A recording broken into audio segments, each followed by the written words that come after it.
Hey guys, have you ever gotten stuck on a decision even after you've thought about it from every possible angle? I had one of those recently. We had this product that was selling well, it was profitable, it was what customers were asking for, and it seemed like it was going to be the future of the business. So everything on paper seemed like it was amazing. But I didn't really want to keep running it. The moment that I shut it down, I felt a huge sense of relief. Around the same time, I was reviewing some notes I had on decision making. A while back, another business owner that I know, he shared these notes with me, and I went back to review them again. Those notes gave me a much better way to think through this decision. So in this video, I'm going to share 5 ideas from those notes with you, how I applied them, and hopefully give you some ideas for how you can make some difficult decisions on your own. And if you're new to this channel, my name is Joe Armstrong, and I build online businesses that can run without me. I've been in the SEO and course space for over 10 years, and now I'm using AI to improve existing businesses and also build new ones. And I'm sharing with you what I'm learning here on this channel. Okay, so let's get back to the product. The product was selling. It was one of the most requested things that our customers had asked for, and we were able to deliver it and get people good results. And it looks like this was going to be the future of the business. I know similar businesses that had similar products and they were doing great. But something was telling me that I should really question this. And that's why I went back and looked at that decision-making criteria. And I have to say, it was not an easy decision at all. But I think having gone through that experience, I feel much more equipped to be able to handle more difficult decisions in the future. So let's cover those 5 points. Number 1, accept uncertainty. I think this is super important to be able to accept the fact that you're just not going to know the answer. Personally, I tend to spend a lot of time trying to figure out the perfect solution, really looking at it from all the angles and trying to make sure that I'm not making any mistakes. And the thing I realize is that you really won't know. A lot of times you just have to make the best decision with the information that you have and move forward. In this case, I already had a lot of information. I knew about the product, I knew about the customers, and what I had to look at is I had to look at how I felt about this myself. Is this something I can really put all of my effort into? Because if it wasn't, then I didn't want to continue. And it felt a bit weird because this was something logically that made sense. I had people that I knew well, they were telling me, oh, this is a good idea. I should continue doing this because it's a great opportunity. I had other similar businesses that had similar models. So it looked like the right direction. But I could tell that even though I wasn't sure about this, it didn't feel like the right move. So I had to accept the uncertainty of not knowing if this was the right move or not and not go forward with it. So if you're stuck on a decision and you're trying to get more information to lead you to certainty, you may want to stop and reflect a bit and decide, am I actually going to be more certain? Or do I just need to accept that there's going to be a certain amount of uncertainty and that's okay? Number 2, make the decision smaller. So when I was deciding what to do in this case, I was trying to think 10 steps ahead. If I didn't do this, what would I do instead? What would happen with this product? Would I ever do the product again? And really, the only decision I needed to make was, am I going to do this product right now?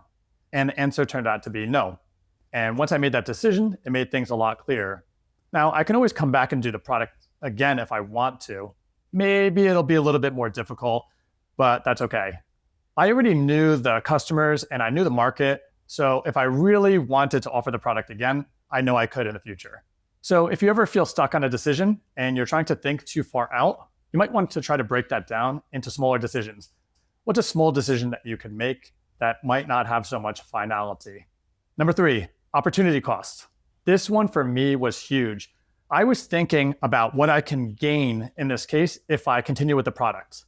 But I wasn't thinking about what I could be doing besides this if I wasn't focused on this product. What other opportunities were out there that I was not doing? And this one really had a big impact on me because I started to think, okay, if I was going to do this, that means I can't do all of these other things.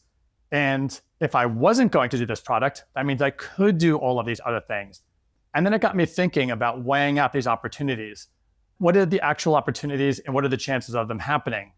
What do I want to be spending my time on? Because for me, it's really important that I'm focused on something that I can be all in on. I think it's good for me, it's good for my team, it's good for the customers, it's just better for everyone. And conversely, I know that if I wasn't fully invested in what I was doing, it's not good for anybody. We're going to have a product that isn't going to be the best. The team isn't going to be as invested, and I'm not going to be there to lead them through the difficult things that come along with any product. So if you're stuck on a decision and you're not sure what to do, make sure that you evaluate the opportunity cost. If you decide to go forward with this one decision, what are you missing out on here? And is that okay? Number 4, the decision versus the outcome. This one, I think, is a really great way to think about decisions. Because the thing is, you won't necessarily know what the right decision is until later on. So what you want to do is make the best decision with the information that you have now. The thing is, it may actually have a bad outcome, but it doesn't mean it was the wrong decision. It might still be the right decision. And I think that's kind of tough. You can actually make a bad decision, but end up getting lucky and a good thing happens. The thing is, it's really hard to know the outcome in advance. So for me, what I like to do is just make the best decision possible with the information I have, regardless of the outcome. I'm okay to go back and revisit it and think, okay, is there anything that I should have thought of differently or I should have considered with the first decision? But I'm not going to be too hard on myself. And as long as I made the right decision with the information I had at the time, then that's okay. So if you're stuck making a decision, you may want to write down the reason why you're making a specific decision. And then that way, you can always go back and revisit it later and decide, was that good decision-making criteria? Number 5, do I actually want this? This last one is probably the most important one. Do I actually want to do this? Is this where I want to be spending my time? I evaluated if this product could be successful, and it could have been, but that doesn't mean that I should be doing it. The thing that I realize is that business is hard. And if you're going to be the best at something, you really need to put in the effort to make your product amazing. And if I'm not fully in on it, then I'm not going to do all the small improvements, all the small upgrades that are necessary to really make it the best. And other companies that are competitors, they're going to be willing to do that. So just from that kind of mindset, or just from that perspective, it doesn't seem like it's actually a good idea. And the thing is, if the product does actually become really successful and it becomes bigger, then I'm going to want to spend more time improving it, making it better, making sure everybody gets better results. And if I don't want to be doing that, is that really the way I want to be spending my time? And after some thinking and some reflection, I decided no, it wasn't. I'd much rather spend my time doing something else, something I'm very interested in, and something that I can be all in on because I want it to be the best, whatever I work on. So once I made this decision, I felt a massive sense of relief. Was it the right decision? I don't know. I won't know until later on.